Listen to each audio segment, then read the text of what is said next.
ರಾಜ್ಯದಲ್ಲಿ ಅಧಿಕಾರದಲ್ಲಿರುವಂತಹ ಕಾಂಗ್ರೆಸ್ನ ಕಾನೂನು ಸುವ್ಯವಸ್ಥೆ ಸಂಪೂರ್ಣ ಹದಗೆಟ್ಟಿದೆ ಅನ್ನೋದಕ್ಕೆ ಅನೇಕ ಉದಾಹರಣೆಗಳಿವೆ. ನಿನ್ನೆಲ್ಲ ಮೊನ್ನೆ ಮಂಗಳೂರಿನ ರಾಷ್ಟ್ರೀಯ ಹೆದ್ದಾರಿಯಲ್ಲಿ ರಾತ್ರಿ 2:30 ಗಂಟೆಗೆ ಒಂದು ಕುಟುಂಬ ಪ್ರಯಾಣಿಸುತ್ತಿದ್ದ ಸಂದರ್ಭದಲ್ಲಿ ದರೋಡೆಕೋರರು ರಾಜಾರೋಷವಾಗಿ ಅದನ್ನು ತಡೆದು ಅವರನ್ನು ದೋಚುವಂತೆ ಕೆಲಸ ಮಾಡಿದ್ದಾರೆ ಅಂತ ಹೇಳಿದರೆ ಈ ರಾಜ್ಯದಲ್ಲಿರುವಂತಹ ಕಾನೂನು ಸುವ್ಯವಸ್ಥೆ ಸತ್ತೋಗಿದೆ ಅನ್ನೋದರ ಬಗ್ಗೆ ಜನ ಮಾತಾಡ್ಕೊಳ್ತಾ ಇದ್ದಾರೆ.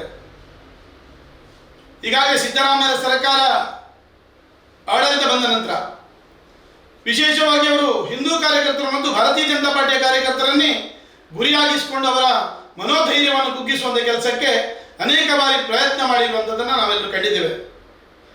ಈ ಜಿಲ್ಲೆಯಲ್ಲಿ ಅನೇಕ ನಮ್ಮ ಸಂಘಟನೆ ಕಾರ್ಯಕರ್ತರ ಮೇಲೆ ವಿನಾಕಾರಣ ಕೇಸುಗಳನ್ನು ಜಾರಿ ಮಾಡಿ ಅವರ ಆತ್ಮಧೈರ್ಯವನ್ನು ಕುಗ್ಗಿಸುವಂಥ ಕೆಲಸವನ್ನು ಕಳೆದ 2.5 ವರ್ಷ ಮಾಡಿರುವಂಥದ್ದನ್ನು ನಾವೆಲ್ಲರೂ ಗಮನಿಸಿದ್ದೇವೆ.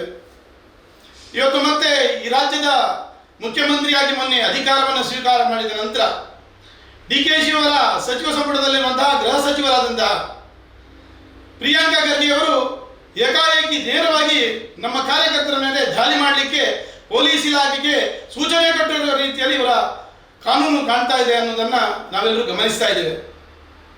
ಈ ಜಿಲ್ಲೆಯಲ್ಲಿ ಅನೇಕ ನಮ್ಮ ಕಾರ್ಯಕರ್ತರನ್ನು ದಮನಿಸುವಂಥ ಕೆಲಸವನ್ನು ಅನೇಕ ವರ್ಷದಿಂದ ಮಾಡಿದ್ರು.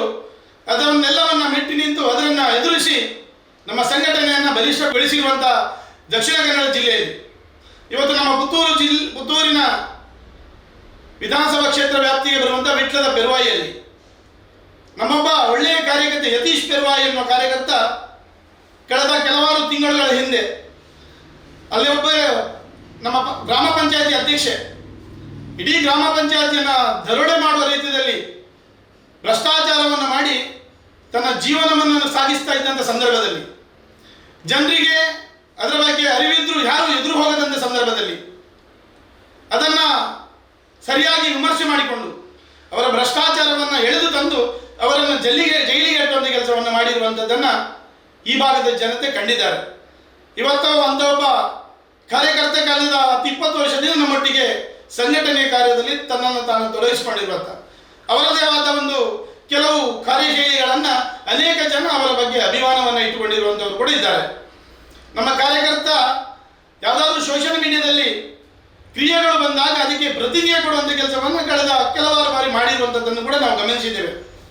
ಸರಿಯಾದ ವಿಷಯಗಳಿದ್ದರೆ ಅದನ್ನು ಯಾವುದೇ ಕಾರಣಕ್ಕೆ ಅದಕ್ಕೆ ತಂಟೆಗೆ ಹೋಗದೆ ಏನಾದರೂ ಅಲ್ಲಿ ತಪ್ಪುಗಳಿದ್ದರೆ ಅದಕ್ಕೆ ಪ್ರತಿಕ್ರಿಯೆಯನ್ನು ಕೊಡುವುದರ ಮುಖಾಂತರ ಜನರಿಗೆ ಅದರ ಸತ್ಯ ಸಂಗತಿಯನ್ನು ತಿಳಿಸುವಂಥ ಕೆಲಸವನ್ನು ನಮ್ಮ ಕಾರ್ಯಕರ್ತ ಮಾಡಿರ್ತಾರೆ. ಇಂಥ ಒಬ್ಬ ದೇಶಭಕ್ತ ಕಾರ್ಯಕರ್ತನನ್ನು ಗಡೀಪಾರು ನೋಟಿಸ್ ನೀಡಿ ಅವರನ್ನು ಈ ಜಿಲ್ಲೆಯಿಂದ ಗಡೀಪಾರು ಮಾಡಲಿಕ್ಕೆ ಇವರು ಹೊರಟಿದ್ದಾರೆ ಅಂತ ಹೇಳಿದರೆ ನನಗೆ ಅನ್ನಿಸ್ತದೆ ಪುತ್ತೂರಿನ ಇಲ್ಲಿಯ ಶಾಸಕರ ನೇರ ನಿರ್ದೇಶನದ ಮೇರೆಗೆ ಈ ರೀತಿ ಏನಾದರೂ ಕಾರ್ಯಚಟುವಟಿಕೆಗಳು ನಡೀತಾ ಇದೆ ಅನ್ನೋದ್ರ ಬಗ್ಗೆ ಜನರಿಗೆ ಸಂಶಯ ಕಾಣುವಂಥದ್ದು. ಪೊಲೀಸ್ ವರಿಷ್ಠಾಧಿಕಾರಿಯವರು ಸರಿಯಾಗಿ ನ್ಯಾಯಯುತವಾಗಿ ಅದನ್ನು ತನಿಖೆ ಮಾಡಿ ನಮ್ಮ ಕಾರ್ಯಕರ್ತರಿಗೆ ಯಾವುದೇ ಕಾರಣಕ್ಕೂ ಅನ್ಯಾಯ ಆಗದ ರೀತಿಯಲ್ಲಿ ಅದನ್ನು ವಿಮರ್ಶೆ ಮಾಡಬೇಕು. ಸರಿಯಾದ ದಿಶೆಯಲ್ಲಿ ಈ ಹುಡುಗರನ್ನು ಯಾವುದೇ ಕಾರಣಕ್ಕೂ ಗಡೀಪಾರಿನಂಥ ಯಾವುದೇ ಪ್ರಕ್ರಿಯೆಗಳಿಗೆ ಒಳಪಡಿಸದೆ ನ್ಯಾಯವನ್ನು ಕೊಡಬೇಕಾಗಿ ನಿಮ್ಮ ಹತ್ರ ವಿನಂತಿಸ್ತಾ ಇದ್ದೇನೆ. ಮುಂದಿನ ದಿವಸಗಳಲ್ಲಿ ನಿಮ್ಮನ್ನು ಮುಖತವಾಗಿ ಭೇಟಿ ಮಾಡಿ ನಾವು ಮನವಿಯನ್ನು ಕೂಡ ಸಲ್ಲಿಸಿದ್ದೇವೆ. ಈ ರೀತಿಯ ಯಾವುದೇ ಒಂದು ವಿನಾಕಾರಣ ತೊಂದರೆ ಕೊಡುವಂಥ ಪ್ರಕ್ರಿಯೆಗಳು ಪುತ್ತೂರು ವಿಧಾನಸಭಾ ಕ್ಷೇತ್ರದಲ್ಲಿ ನಡೆದಿದೆ ಆದರೆ ಭಾರತೀಯ ಜನತಾ ಪಾರ್ಟಿಯನ್ನು ಸರಿಯಾಗಿ ಕೈಗೆತ್ತಿಕೊಂಡು ಅದಕ್ಕೆ ಹೋರಾಟವನ್ನು ಮಾಡುವಂಥದ್ದು ಅನಿವಾರ್ಯವಾದಿತ್ತು ಅನ್ನೋ ಒಂದು ಉದ್ದೇಶವನ್ನು ತಿಳಿಸಿಕೊಳ್ಳೋದಕ್ಕೋಸ್ಕರ ಇವತ್ತು ನಾನು ನಿಮ್ಮ ಮುಂದೆ ಬಂದಿದ್ದೇನೆ.